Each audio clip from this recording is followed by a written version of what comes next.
नमस्कार, मैं हूं अनीशा। स्वागत है आपका जन प्रकाशन न्यूज में।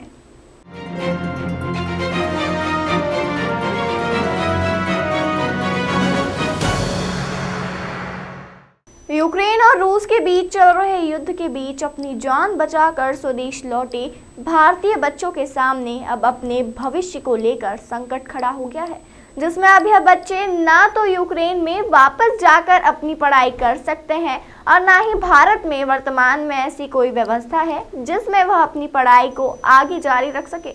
वहीं इस मामले में भाजपा के राष्ट्रीय महासचिव कैलाश विजयवर्गीय का कहना है कि देश की सरकार को उन बच्चों की चिंता है, लेकिन अगर बिना किसी कॉम्पिटिटिव एग्जाम के उन्हें सीधा एडमिशन दिया जाता है तो ऐसे में जो बच्चे कठिन परीक्षाओं को पास कर पढ़ाई कर रहे हैं उनमें आक्रोश उत्पन्न होगा। दरअसल यूक्रेन और रूस के बीच हुए युद्ध के कारण अंतर्राष्ट्रीय स्तर पर कई मुद्दों को लेकर खींचतान जारी है। वहीं भारत सरकार द्वारा चलाए गए ऑपरेशन गंगा के तहत सकुशल स्वदेश आए भारतीय छात्रों के सामने अपने भविष्य को लेकर संकट की स्थिति बनी हुई है।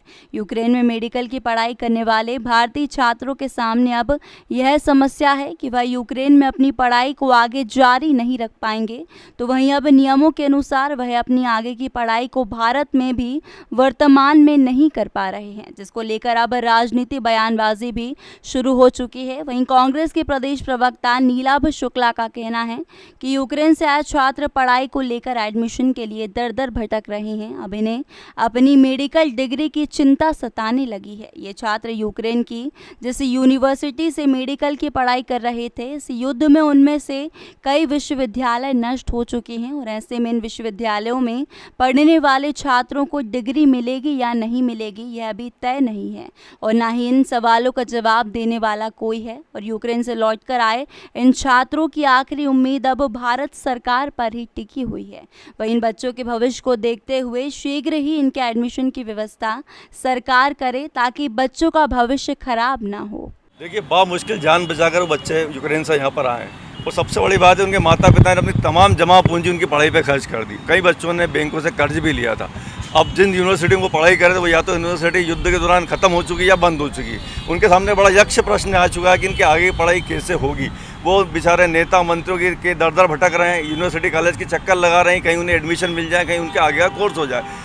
मध्य प्रदेश की सरकार को सुनिश्चित करना चाहिए कि इन बच्चों की आगे की पढ़ाई कैसे हो तथा इन्हें सहायता दी जानी चाहिए, आर्थिक सहायता भी, क्योंकि काफ़ी मोटा खर्चा वो यूक्रेन की पढ़ाई में खर्च कर चुके हैं। तो एक सामान्य खर्चे के हिसाब से उनकी पढ़ाई की जाए, उनके आगे के भविष्य खराब नहीं हो, ताकि वो मानसिक तनाव से नहीं गुजरे और बच्चों की पढ़ाई निश्चित करते हुए इनके एडमिशन किए जाना चाहिए।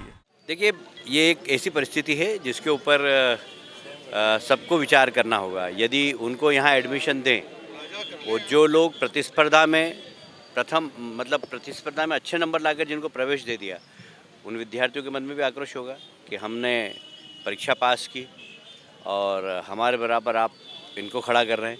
तो पर हाँ, उनका जीवन खराब नहीं हो, उसकी शिक्षा के बारे में सरकार जरूर विचार करेगी, ऐसा मुझे विश्वास है। देश दुनिया की तमाम खबरों के लिए चैनल को लाइक, शेयर और सब्सक्राइब जरूर करें।